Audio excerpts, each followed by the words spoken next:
महाराष्ट्र क्रांती news, आवाज सर्वसामान्यांचा।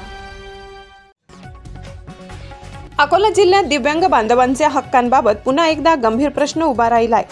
अकोला शहरातील समाजसेवक सय्यद नूर सय्यद अली यांनी जिल्हा परिषदेचे मुख्य कार्यकारी अधिकारी तस्लीमदार सौंद यांना एक निवेदन सादर करून दिव्यांगांच्या प्रलंबित मानधनाविषयी लक्ष वेधले।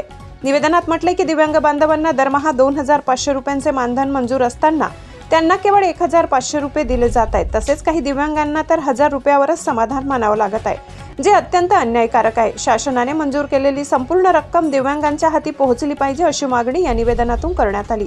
सय्यद नूर सय्यद अली यांनी प्रशासनाला इशारा दिलाय की दिव्यांग बांधवांच्या हक्कांवर अन्याय होत असेल तर त्या विरोधात आंदोलन उभारण्यात येईल, तसेच संबंधित अधिकाऱ्यांवर जबाबदार निश्चित करण्यात यावी अशी मागणी देखील त्यांनी केली। या निवेदनामुळे अकोला जिल्ह्यातील दिव्यांग बांधवांमध्ये नवी आशा निर्माण झाली आहे। अनेक वर्षांपासून अपुरे मानधन मिळत असल्याने त्रस्त दिव्यांग आता प्रशासनाकडून योग्य तो न्याय मिळेल अशी अपेक्षा व्यक्त करत आहेत। अकोला शहरातील समाजसेवक सय्यद नूर सय्यद अली यांच्या पुढाकाराचं सर्व स्तरावरून स्वागत होत असून दिव्यांगांच्या प्रश्नाकडे प्रशासनाने गांभीर्याने पाहण्याची मागणी नागरिकांकडून होत आहे। महाराष्ट्र क्रांती न्यूजसाठी अकोला जिल्हा प्रतिनिधी इम्रान खान।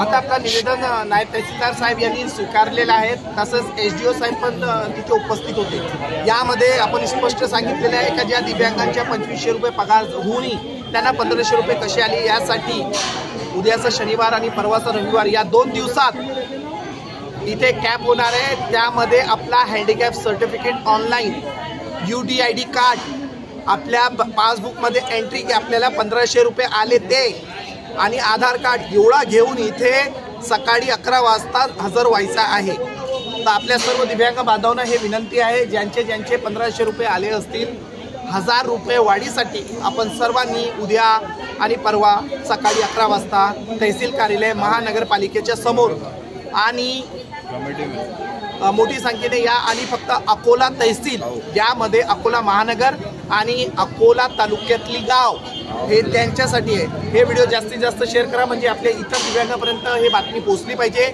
आणि कोणताही दिव्यांग ते त्यांच्या वाढीपासून वंचित राहिला नाही पाहिजे, हे आपल्या सर्वांची जबाबदारी आहे। धन्यवाद।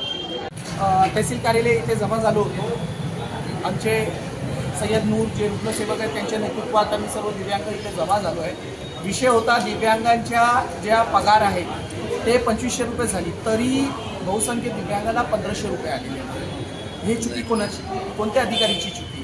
ही चुकी मानायला तयार नाही आहे, कारण की त्यांनी त्या कॅटेगरीमध्ये त्या प्रकारच टाकलेला नाही आहे की कोणतं दिव्यांग आहे, कोणतं विधवा आहे, कोणी कर्करोगी आहे, कोणी दुर्धर आजारवाला आहे। त्या अनुषंगाने त्या दिव्यांगाला 1500 रुपये आलेले आहेत। त्याच्यानंतर दिव्यांगांच्या जे केसेस असतात ते आंदोलनाच्या मार्फत आम्ही इथे जमा केले होते गेल्या 3 महिने अगोदर। आज रोजी देखील त्या दिव्यांगांचे अर्ज तपासल्या गेलेले नाही, त्या दिव्यांगांची DVD झालेली नाही, ते अर्ज तसेचे तसे पडलेले त्यांच्या टेबलवर, जे के तहसीलदार साहेबांचा आदेश होता, त्या आदेशाला ते फेटाळून अजून रोजी त्यांनी ते काम केलेलं नाही। त्यामध्ये काही असे गंभीर दिव्यांग आहेत तर त्यांची भरपूरची दिवस हालाकीची चालली। त्यामध्ये काही दिव्यांगाला जर कमी जास्त झालं तर ते एक आशेवर बसलेले का माझा एक पगार आला पाहिजे, त्या एक पगार टाकण्याचंही काम हे अधिकारी करू शकत नाही। हे आमचा रोष होता। आज आम्ही एकदम खूप विनम्रतेने आंदोलन केला, निवेदन दिलं आहे। येत्या काळात मी जर दिव्यांगांच्या वेदनाशी खेळणारा कोणता जर अधिकारी सापडला तर त्या अधिकारीला इथे खुर्चीसह लटकवण्याचा काम प्रहार जनशक्ती पक्ष व प्रहार आपण क्रांती करेल। त्यावर आमच्यावर 353 गुन्हाही दाखल झाला आणि आम्हाला जेलातही टाकला तरी चालेल, पण आम्ही याच्यानंतर आता मागं जाणार नाही। हे आज आम्ही निवेदनाद्वारे साहेबांना कळवलेलं आहे। आमची मागणी पूर्ण करा, नाही झाल्यास तर याच्या खूप वाईट।